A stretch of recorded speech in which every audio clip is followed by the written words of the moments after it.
Dear students, today we are discussing about Lenz law, right hand Fleming's law, Fleming's right hand rule, and self-inductance.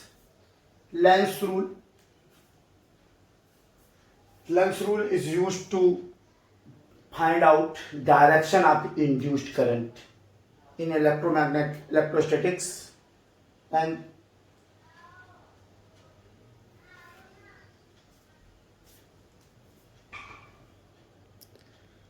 dear students, today we are discussing about Lenz rule and Fleming's right hand rule and self-inductance. Lenz rule and Fleming's right hand rule is used to find out direction of induced current, direction of induced current in electromagnetic induction.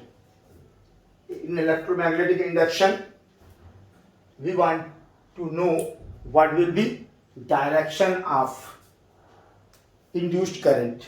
Lenz rule states that the direction of induced current is such that it opposes the cause or change. It opposes the cause or change which it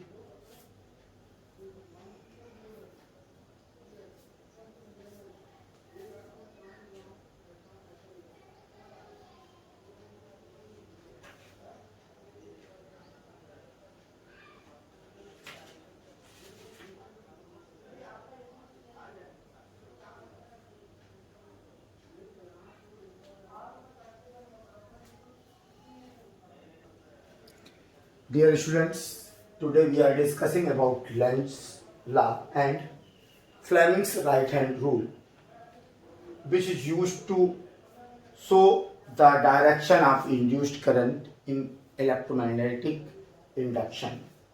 Lenz's rule states that the direction of induced current is such that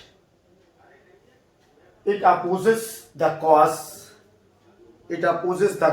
or change which it produces. It opposes the change which it induces, which it produces. The Lenz rule states that the direction of induced current is such that it opposes the cause और change which it produces. अर्थात lens का rule कहता है कि किसी भी electromagnetic induction में किसी कंडक्टर में फ्लो होने वाले करंट का डायरेक्शन उस दिशा में होता है जो करंट की उस दिशा में होता है जो उसके कारण का विरोध करता है, जो उसके उत्पन्न होने के कारण का विरोध करता है। अर्थात जिसके कारण उत्पन्न होता है, जिसके कारण प्रोड्यूस होता है करंट, इंड्यूस्ड करंट जिसके कारण प्रोड्यूस्ड होता है, उसी के अपोज के कारण जो डायरेक्शन पैदा होता है वो इंड्यूस्ड करंट का डायरेक्शन होता है। हम अच्छी तरह से जानते हैं कि जब करंट इंड्यूस्ड होता है तो करंट के चारों ओर magnetic flux, magnetic field produce होती है, और यदि वेरिएबल करंट है तो उससे इंड्यूस्ड करंट से जो इंड्यूस्ड करंट होगा उससे उतनी ही वेरिएबल मैग्नेटिक फ्लक्स बनेगा। तो जितना वेरिएबल मैग्नेटिक फ्लक्स लिंक होने के कारण किसी कंडक्टर से जब वेरिएबल मैग्नेटिक फ्लक्स लिंक्ड होता है तो उसमें इंड्यूस्ड ईएमएफ पैदा होता है, उतना ही इंड्यूस्ड ईएमएफ पैदा होगा जितना वेरिएबल मैग्नेटिक फ्लक्स उसमें प्रोड्यूस्ड हो रहा है। तो इसके कारण जो ईएमएफ प्रोड्यूस्ड हो रहा है वो उसके अपोज के कारण उसको अपोज कर रहा है।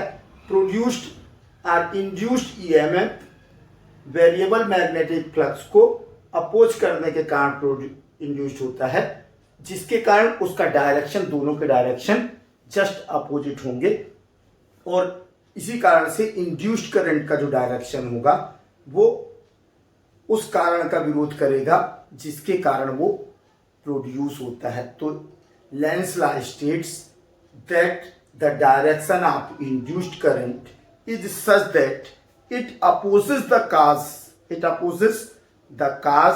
or change which it produces। जो खड़ा करता है, जो उत्पन्न करता है, जो प्रोड्यूस करता है, उसी का विरोध करना, उसी के विरोध स्वरूप जो डायरेक्शन होगा वो डायरेक्शन इंड्यूस्ड करंट का होना चाहिए। एक सामान्य सा एग्जांपल से समझ सकते हो इसको कि यदि कोई व्यक्ति हमें खींच रहा है तो हम बैलेंस्ड कंडीशन में तभी रह सकते हैं, हम अपनी पोजीशन को बैलेंस तभी बनाए रख सकते हैं जबकि हम उसको अपोजिट डायरेक्शन में अपनी ओर उतनी ही पावर से अट्रैक्ट करें। जैसे जैसे वो ताकत बढ़ाते जाएगा वैसे वैसे हम भी अपनी ताकत बढ़ाते जाएंगे, तभी हम बैलेंस कंडीशन में खड़े हो सकते हैं। मतलब यदि हमें सामने वाला अपनी तरफ खींच रहा है तो हम सामने वाले को अपनी ओर खींचेंगे, मतलब दोनों के डायरेक्शन खींचने के क्या हो गए, अपोजिट हो गए। इसी तरह से जब किसी कंडक्टर या कॉइल से लिंक्ड मैग्नेटिक फ्लक्स में चेंज होता है तो कंडक्टर के अंदर कंडक्टर इसका अपोज करने के लिए उतना ही मैग्नेटिक फ्लक्स अपोजिट डायरेक्शन में प्रोड्यूस करेगा। और ये जो अपोजिट डायरेक्शन में मैग्नेटिक फ्लक्स प्रोड्यूस हो रहा है उसी को हम क्या कहते हैं, इंड्यूस्ड ईएमएफ। और इंड्यूस्ड ईएमएफ के कारण जो करंट फ्लो होगा, इंड्यूस्ड और ईएमएफ के कारण करंट फ्लो होगा। तो यहाँ पर करंट का डायरेक्शन क्या होगा, मैग्नेटिक फ्लक्स के अपोजिट डायरेक्शन में। जो magnetic flux, original magnetic flux जो था उसके अपोजिट डायरेक्शन में एक मैग्नेटिक फ्लक्स प्रोड्यूस हो रहा है, उस मैग्नेटिक फ्लक्स के कारण जो करंट का डायरेक्शन होना चाहिए वो डायरेक्शन होगा। ये लेंस लॉ कहता है। और दूसरा है Fleming's right hand law, right hand rule. तो इस रूल का यूज किया जाता है किसके लिए, कि जब कोई कंडक्टर मैग्नेटिक फील्ड के परपेंडिकुलर, कोई कंडक्टर मैग्नेटिक फील्ड के परपेंडिकुलर डायरेक्शन में मूव कर रहा हो तो उसमें इंड्यूस्ड करंट का डायरेक्शन क्या होगा। इसके लिए फ्लेमिंग ने राइट हैंड रूल दिया था कि यदि कोई कंडक्टर, अच्छे ध्यान से सुनना, कि यदि कोई कंडक्टर किसी मैग्नेटिक फील्ड में परपेंडिकुलरली मूव कर रहा हो तो उस मूव के कारण जो इंड्यूस्ड करंट होगा, कंडक्टर के अंदर जो इंड्यूस्ड करंट प्रोड्यूस्ड होगा, उस इंड्यूस्ड करंट का डायरेक्शन क्या होगा। तो यहाँ पर वो फ्लेमिंग महोदय कहते हैं कि you stretch your fingers, 4 fingers, central finger and thumb perpendicularly, mutually perpendicular to each other. You stretch your finger, your forefinger, your central finger and thumbs mutually perpendicular to each other, and if forefinger pointed the direction of magnetic field, forefinger pointed the direction of magnetic field, and thumb pointed the direction of movement of conductor, then central finger shows the direction of induced current. Fleming says if you stretch your right hand thumb, forefinger and central finger mutually perpendicular to each other, and if your forefinger shows the direction of magnetic field, your thumb shows the direction of movement of conductor, then central finger shows the direction of induced current। मतलब यदि इस तरह से magnetic field, ये magnetic field का direction हो गया और हम इस मैग्नेटिक फील्ड में ऊपर की ओर किसको ले जाएं, किसी कंडक्टर को मूव कर रहे हैं, तो उसमें डायरेक्शन क्या होगा, जो इंड्यूस्ड करंट का डायरेक्शन ये होगा। और इसमें और अच्छे से समझ सकते हो कि ये यदि मैग्नेटिक फील्ड है इस तरह से और इसमें परपेंडिकुलर हम किसको चलाएं, इसमें मूवमेंट किसके थ्रू शो करें, आपके थंब की दिशा में, तो करंट नीचे की ओर फ्लो होगा, सेंट्रल फिंगर से इंड्यूस्ड करंट फ्लो होगा। ये 2 रूल थे। अब एक क्वेश्चन यहीं पर बनता है कि लेंस रूल एनर्जी कंजर्वेशन को फॉलो करता है। तो क्वेश्चन है write Lenz law regarding electromagnetic induction and explain how Lenz law is equivalent to the law of conservation. Lenz law states that the direction of induced current in any conductor or coil is such that it opposes the cause or change which it produces it. And question says again how Lenz law is equivalent to the law of conservation of energy. In induced current, mechanical energy is converted into electric energy. In induced current, mechanical energy is converted into electric energy. Whenever any north pole of a strong magnet is come towards a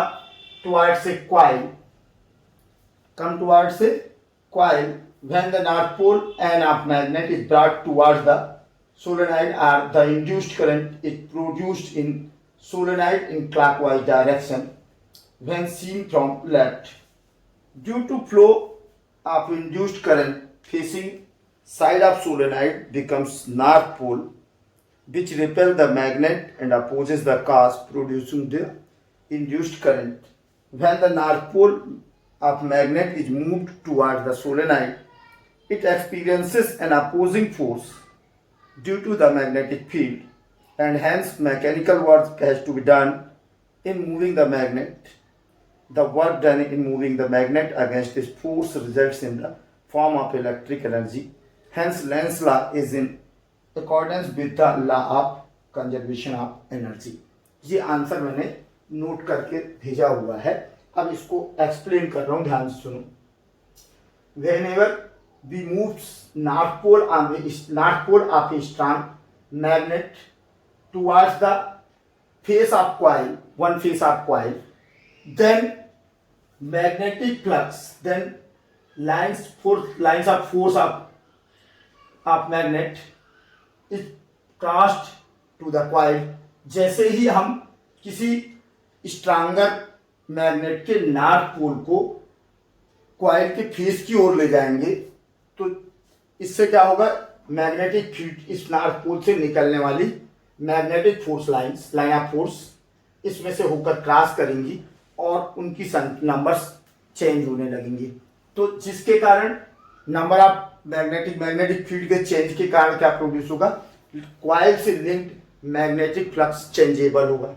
जब coil से linked magnetic flux changeable होगा, variable होगा, तो ऐसी condition में एक variable magnetic flux coil से linked होगा जिसका कॉइल अपोज करेगी और अपोज करने के लिए उतना ही magnetic flux coil opposite direction में प्रोड्यूस करेगी। तो जिसके लिए कॉइल क्या करती है कि जैसे ही जब हम नॉर्थ पोल को whenever we move north pole of any strong magnet towards the face of any coil, then coil opposes the movement of north pole and it becomes the face of coil becomes or gain polarity of north pole। माने यहाँ पर जैसे ही हम north pole को इसकी ओर ले जाएंगे तो जो फेस है, कॉइल का फेस है, वो नॉर्थ पोल की तरह बिहेव करने लगेगा। इसकी पोलरिटी नॉर्थ पोल में हो जाएगी और सेम पोल एक दूसरे को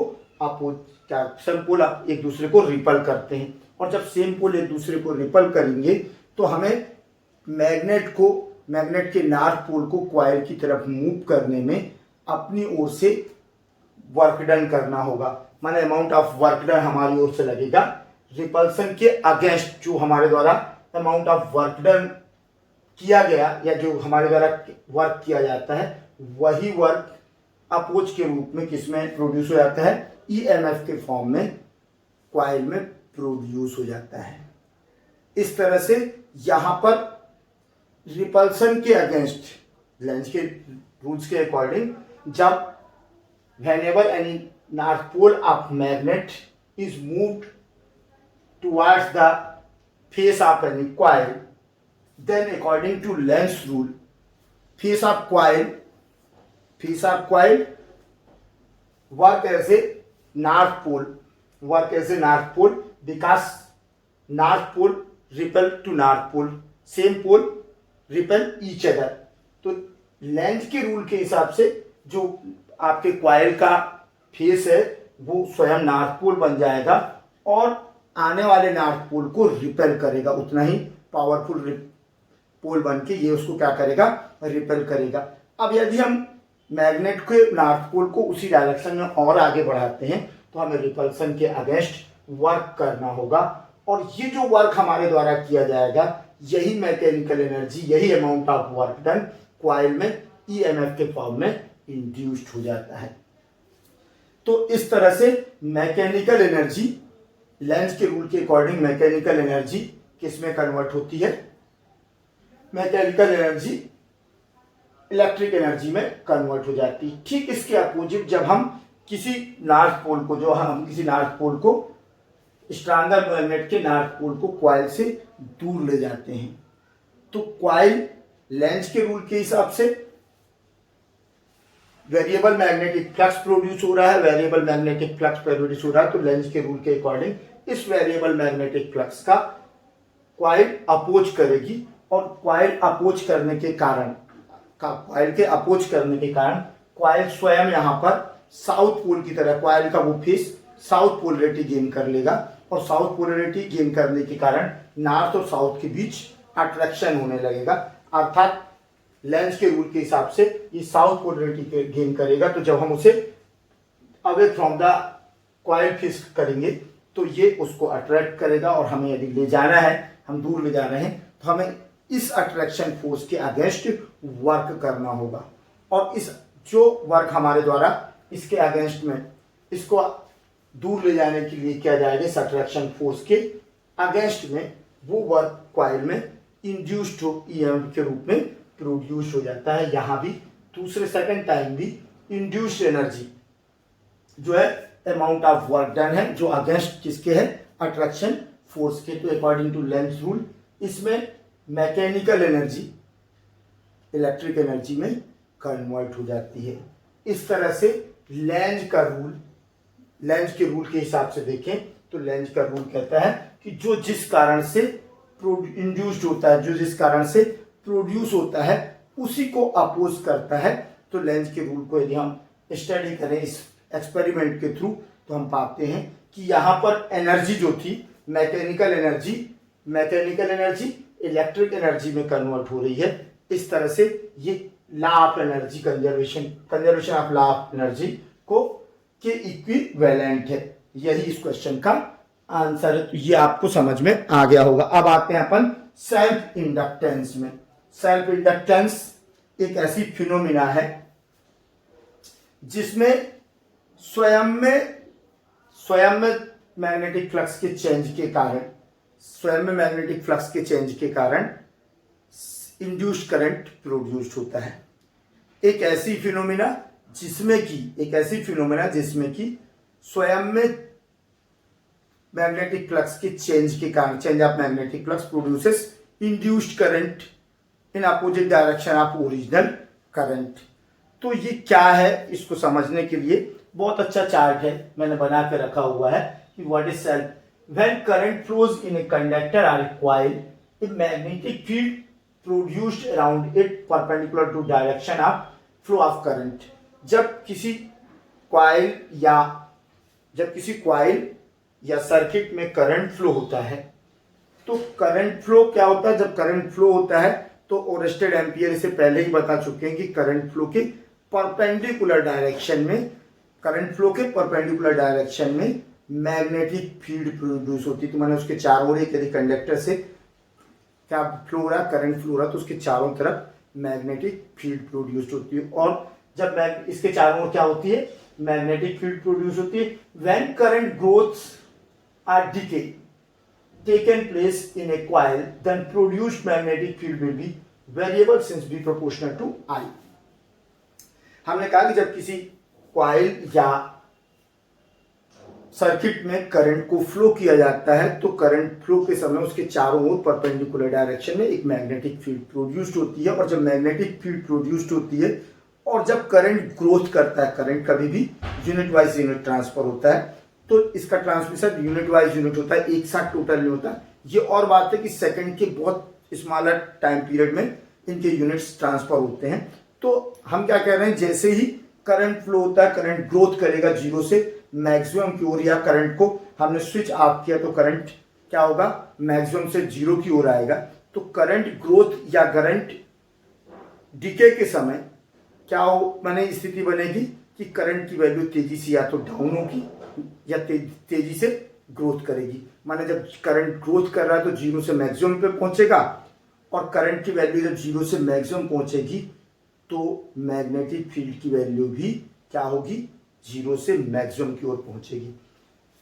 जैसे क्योंकि करंट जो है magnetic field, produced magnetic field directly proportional to current, जितना अधिक करंट होगा उसके चारों ओर उतनी स्ट्रांगर मैग्नेटिक फील्ड होगी। तो मैग्नेटिक फील्ड और जितना कम करंट होगा उसके चारों ओर उतनी ही वीकर मैग्नेटिक फील्ड होगी।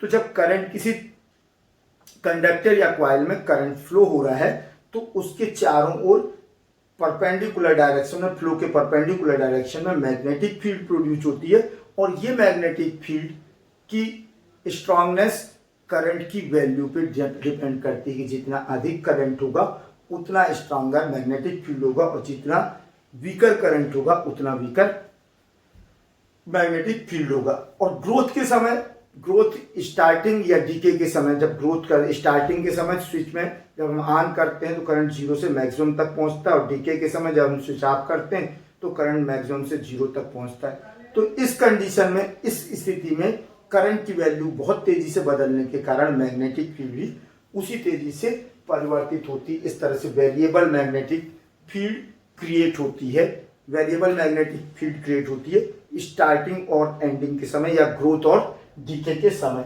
Third thing, when this variable magnetic field linked with the coil or conductor itself, then it produced variable magnetic flux। जब यही वेरिएबल मैग्नेटिक फील्ड उसी कंडक्टर में, जिसमें कि बटन को जिससे करंट जा रहा था और जिससे करंट आ रहा है, यदि उसी में से लिंक्ड होती है तो ये क्या करेगी, एक वेरिएबल मैग्नेटिक फ्लक्स को लिंक कर देगी उस कॉइल या सर्किट से। जब हम स्टार्ट या डीके की स्थिति करें, स्विच ऑन और स्विच ऑफ की बात करें, तो स्विच ऑन और स्विच ऑफ के समय क्या होगा, करंट की वैल्यू की तेजी से बढ़ने के कारण, जीरो से मैक्सिमम होने के कारण, और डीके के समय मैक्सिमम से जीरो होने के कारण करंट की वैल्यू तेजी से अप डाउन होती है। और जब करंट की वैल्यू तेजी से अप डाउन होती है तो उसी रेशो में मैग्नेटिक फील्ड भी अप डाउन होगी। इस तरह से इन कंडीशंस में एक वेरिएबल मैग्नेटिक फील्ड बनती है।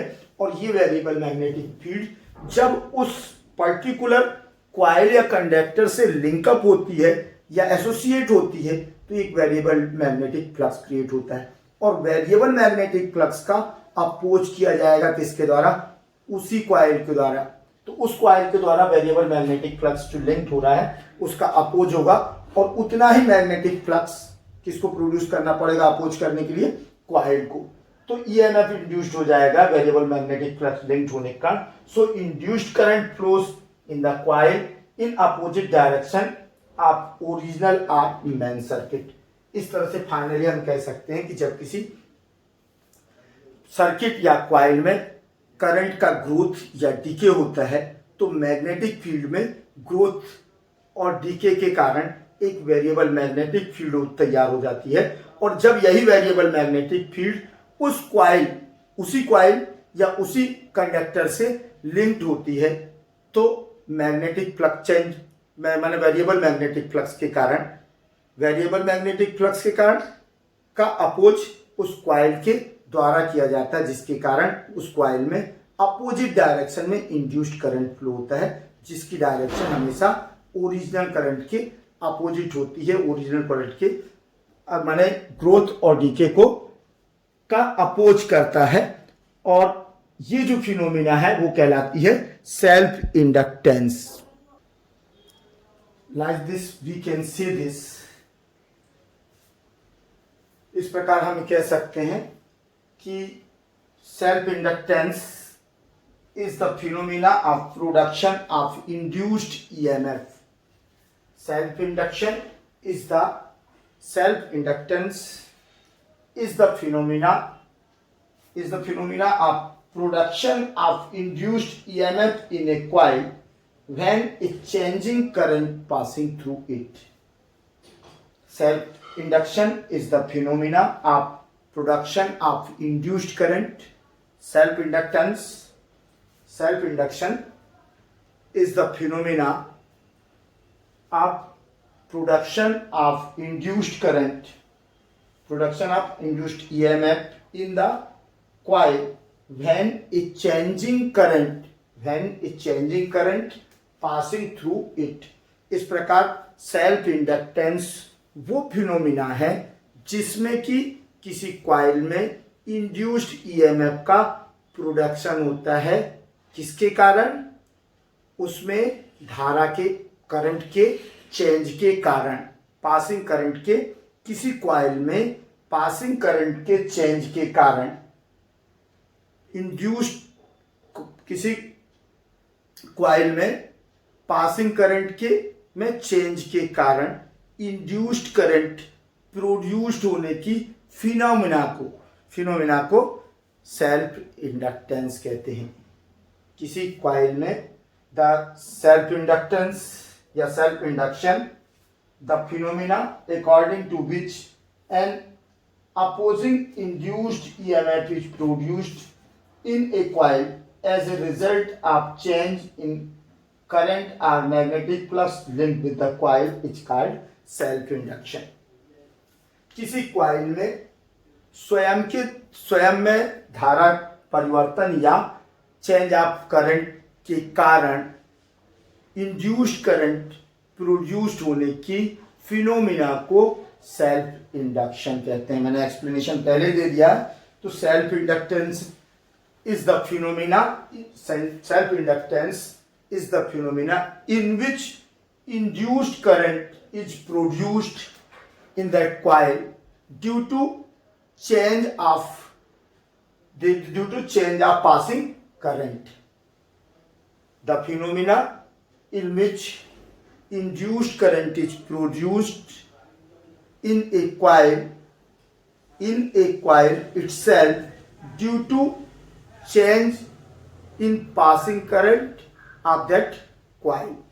तो किसी सेल्फ मोटिवेशन जैसे होता है कि स्वयं को स्वयं से प्रेरित करना, स्वयं को स्वयं से इंड्यूस्ड करना, कि हम कह सकते हैं कि हमें कोई सुधारने वाला नहीं मिल रहा, जैसे हमारे लड़कों का है, और हम किसी बात से खुद से प्रेरित हो, खुद से इंड्यूस्ड होकर काम करना शुरू करें, तो ये कहलाएगा self induction. Self induction is the phenomena in which induced current is produced in that coil और in a coil due to change of current or due to change of magnetic flux in it. तो स्वयं के change के कारण, since self induction opposes both the growth and decay of the current in a coil, it is also called back EMF. Self induction opposes the growth and decay of current in a coil. Self induction opposes the growth and decay of current in a coil itself, so it is also called back EMF. And the analogy of the self induction in an electric circuit can be established with inertia in mechanics, as inertia of a body always opposes the change in its state. Similarly, the self-induction of a coil always opposes the change in current in it. Hence, self-induction is called inertia of electricity. Self-induction is also called two names, back EMF and inertia of electricity. Self-induction is also called inertia of electricity. Why? Because in both cases many things, माने इस दोनों cases में बहुत ज्यादा analogy है। Analogy किस तरह के, कि जिस तरह से इनर्शिया अपनी किसी ऑब्जेक्ट की स्टेट में चेंज का अपोज करता है, जिस तरह से मैकेनिक्स में इनर्शिया किसी ऑब्जेक्ट के स्टेट के चेंज का अपोज करता है, उसी तरह से बैक ईएमएफ या सेल्फ इंडक्शन करंट के ग्रोथ या डीके का अपोज करने के कारण प्रोड्यूस्ड होता है। इस कारण से इसे क्या कहा जाता है, इनर्शिया ऑफ इलेक्ट्रिसिटी। ये इलेक्ट्रिसिटी के फ्लो का अपोज करता है। सामान्यतः क्या होता है, जब किसी कंडक्टर में हम करंट फ्लो स्टार्ट करते हैं तो जीरो से फर्स्ट चंक तो ठीक है, कोई अपोज नहीं होता, लेकिन जैसे ही फर्स्ट चंक पहुंचता है तो उसके बाद अपोजिंग हो जाती है रिपल्सन के कारण भी। और सेकंड थिंग कि जब करंट का चंक्स में पहुंचेगा तो करंट की वैल्यू चेंज होगी, करंट की वैल्यू चेंज होगी तो मैग्नेटिक फील्ड की वैल्यू चेंज होगी। जैसे जैसे करंट फ्लो बढ़ेगा वैसे वैसे मैग्नेटिक फील्ड भी इंक्रीज होगी, और जब मैग्नेटिक फील्ड इंक्रीज होगी तो स्टार्टिंग के समय करंट ग्रोथ के कारण एक वेरिएबल मैग्नेटिक फील्ड उसी कॉइल, उसी कंडक्टर से लिंक हो जाती है जिसमें करंट पास होता है। और जब करंट पास होता है तो ये वेरिएबल मैग्नेटिक फील्ड का, वेरिएबल मैग्नेटिक फ्लक्स का कंडक्टर या कॉइल के द्वारा अपोज किया जाता है, जिसके कारण उसके अंदर एक बैक ईएमएफ इंड्यूस्ड होता है जो इस ग्रोथ का, करंट के ग्रोथ का अपोज करता है, जो इस करंट ग्रोथ का अपोज करता है। और इसके कारण इंड्यूस्ड करंट ग्रोथ के जस्ट अपोजिट डायरेक्शन में फ्लो होने लगता है और उसकी वैल्यू को कम कर देता है। लेकिन जब डीके होता है, करंट डीके की कंडीशन होती है, तो मैग्नेटिक फ्लक्स मैक्सिमम से जीरो की ओर डिक्रीज होता है, मैक्सिमम से जीरो की ओर डिक्रीज होता है। तो ये variable magnetic flux current flow को एज इट इज बनाए रखना चाहता है, इसके स्टेट को उसी स्थिति में, उसी कंडीशन में बनाए रखना चाहता है, जिसके कारण करंट उसी डायरेक्शन में फ्लो होने लगता है, इंड्यूस्ड करंट उसी डायरेक्शन में फ्लो होता है जिसमें ओरिजिनल करंट फ्लो हो रहा था। तो दोनों सम हो जाते हैं और करंट की वैल्यू इंक्रीज हो जाती है। माने ये सरप्राइजिंग है कि जब हम करंट को ऑफ करते हैं तब उस डायरेक्शन में फ्लो होने वाला करंट मैक्सिमम होता है। जब हम करंट स्विच को ऑफ करते हैं तो जिस डायरेक्शन में करंट फ्लो हो रहा था उस डायरेक्शन में फ्लो होने वाला करंट मैक्सिमम हो जाता है, क्योंकि करंट मैक्सिमम से लोअर आता है। मैक्सिमम से लोअर आने के कारण वेरिएबल मैग्नेटिक फ्लक्स उस कंडक्टर या कॉइल से लिंक्ड होगा, और जब बैक ईएमएफ लिंक होता है तो ये करंट के रिटर्निंग के डायरेक्शन में ना होके करंट के फ्लोइंग डायरेक्शन में ही फ्लो होता है, जिसके कारण flowing current original current plus induced current दोनों का सम हो जाता है और करंट का की वैल्यू, न्यूमेरिकल वैल्यू इंक्रीज हो जाती है। यही कारण है कि जब हम जैसे टीवी ऑफ करते हैं, हमेशा देखा होगा जैसे टीवी ऑफ करते हैं तो एकदम से ब्राइटनेस चमकती है और फिर उसका सन बंद हो जाती है। माने टीवी बंद होने के पहले, उससे लाइट खत्म होने के पहले यदि ध्यान से देखोगे उसमें एक तीव्र चमक उत्पन्न होती है, और जब हम टीवी स्टार्ट करते हैं तो पहले डिम रहती है और फिर धीरे धीरे लाइट होती है। तो डिम क्यों रहती है? जब ग्रोथ ऑपरेट होता है, जब करंट ग्रोथ करता है तो इंड्यूस्ड करंट अपोजिट डायरेक्शन में फ्लो होता है, जिसके कारण ओरिजिनल करंट जो भेजा जाता है, जो सेंड किया जा रहा है, उतनी मैग्नीट्यूड में स्टार्टिंग में नहीं पहुंच पाता। यही कारण है सेल्फ इंडक्टेंस के कारण ही जब हम बल्ब का स्विच ऑन करते हैं तो वो टिमटिमाता धीमी रोशनी में से जलता है, और लेकिन जैसे ही कुछ समय उपरांत वो पूरा लाइट देने लगता है। तो जब हम स्टार्ट करते हैं तो करंट ग्रोथ होता है। करंट ग्रोथ के कारण कंडीशन क्या बनती है कि वेरिएबल मैग्नेटिक फ्लक्स उस कंडक्टर या उस सर्किट से लिंक्ड हो जाता है, जिसके कारण induced current just opposite direction में फ्लो होता है। किसके?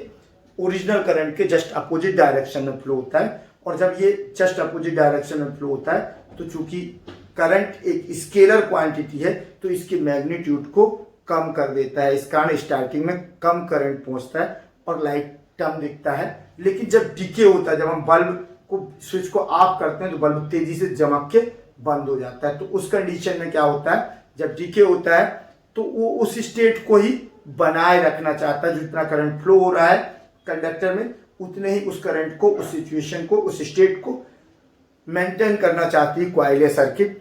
तो उसके कारण उसके अपोज का, उसको जीरो तक पहुंचने का अपोज करती है।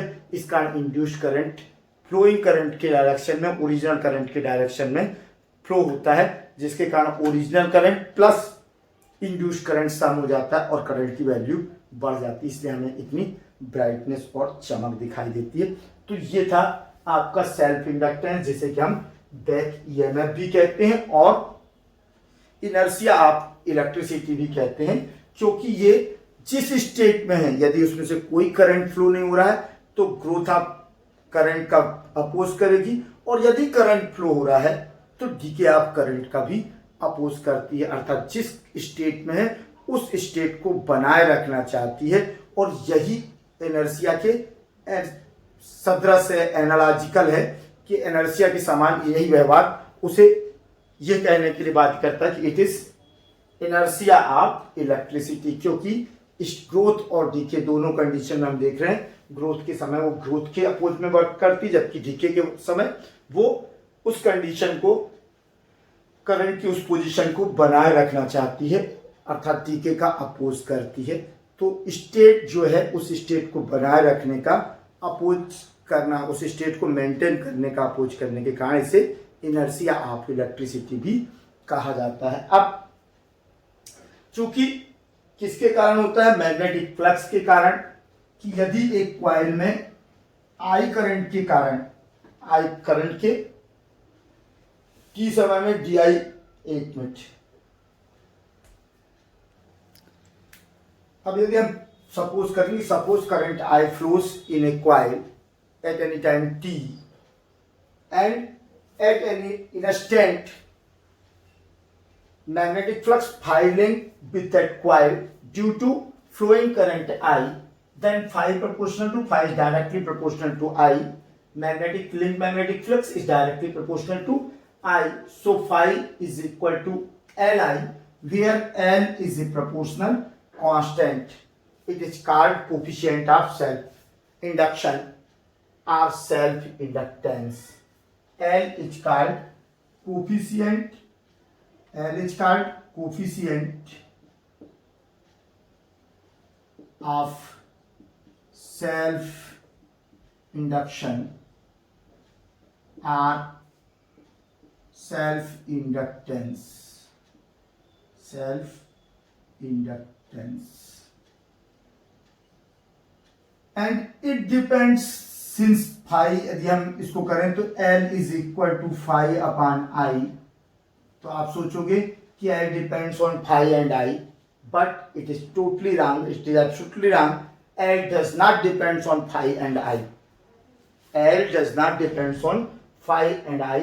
L depends on the size of coil, size and shape and number of turns, size and shape and number of turns and permeability of the coil,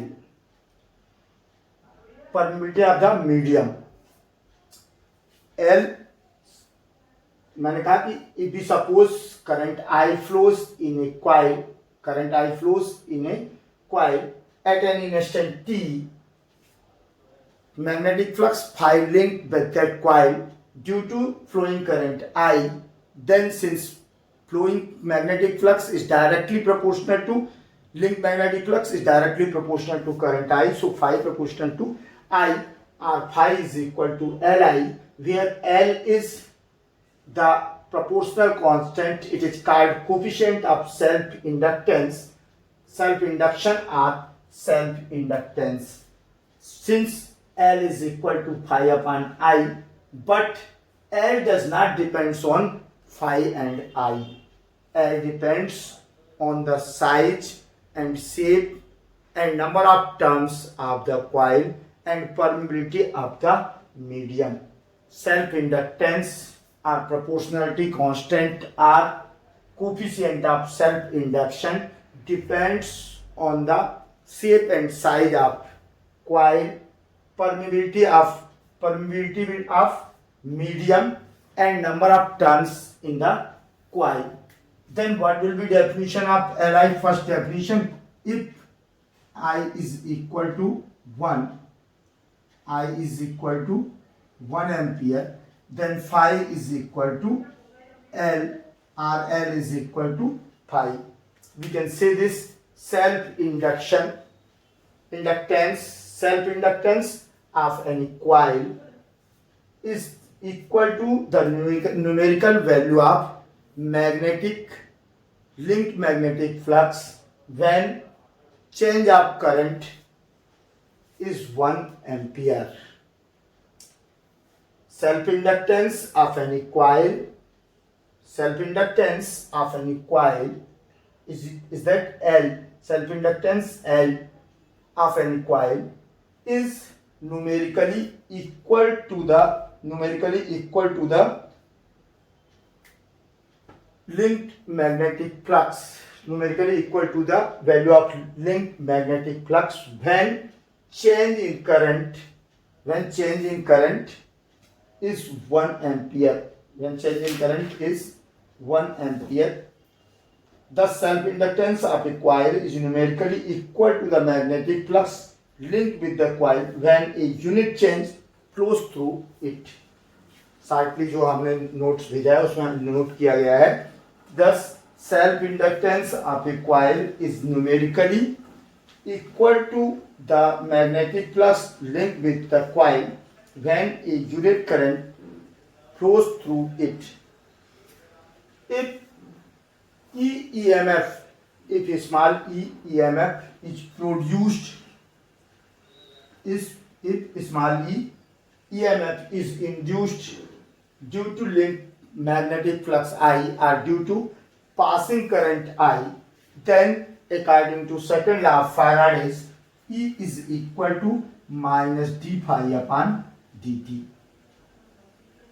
and phi is equal to Li, substitute value of phi, then we get Li dt, implies that E is equal to minus L is constant, so we get minus L into di upon dt. E is equal to minus L into di upon dt. So what will be induced electromotive force? If induced EMF will be E due to passing current or change of current in coil I or linked magnetic flux phi, then E is according to second law of Faraday is equal to minus L into di upon dt.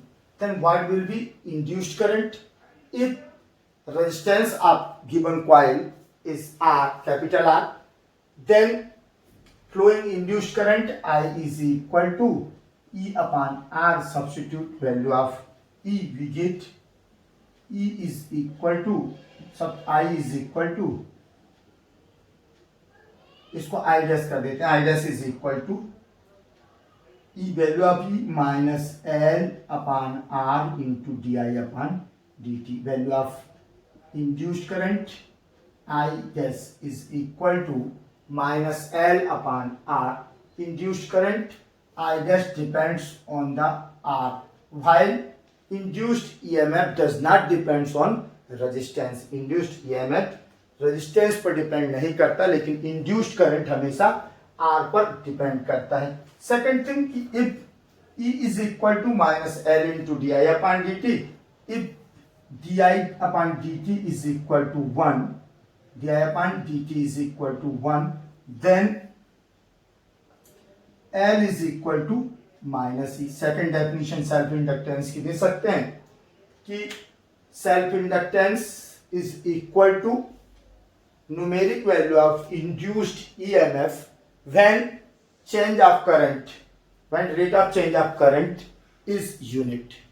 When rate of change of current is unit, self inductance or coefficient of self induction is equal to numeric value of induced EMF when rate of change of current in that conductor is unit.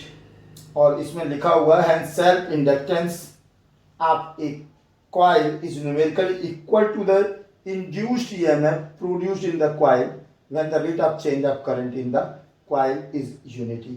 तो इस तरह से ये हो गया। अब what is the unit of self inductance, what is the unit of self inductance. तो self inductance की जो यूनिट है वो हेनरी होती है।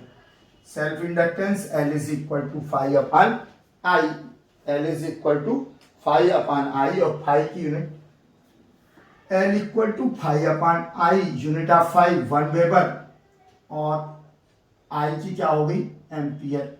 तो inductance, unit of inductance weber पर ampere 1 and it is called 1 Henry. Self inductance की यूनिट हेनरी है, जो 1 वेबर एम्पियर के, और 1 वेबर को यदि हम बने 5 को उसमें ब्रेक कर दें तो वोल्ट सेकंड ये हो जाएगा। वेबर को हम नोट कर सकते हैं volt into second upon ampere. ठीक, तो इसकी यूनिट अच्छे से याद रखना, सेल्फ इंडक्टेंस की क्या होती है हेनरी। अब इसका डायमेंशनल फार्मूला है, तो जो आपका पहले डायमेंशनल फार्मूला था उसमें थोड़ा सा चेंज हो जाता है। M(L2T-2) फ्लक्स में A-1 था, यहां क्या हो जाएगा A-2। 5 की ML2, देखो L का क्या है dimensional formula of L ML2T-2 A-1, ये था 5 का फ्लक्स का, और I का हो गया A। तो dimensional formula of L is equal to ML2T-2 और E-2, इसको भी ध्यान रखना। तो ये एक पार्ट और हो गया। Thanks for watching. ओके।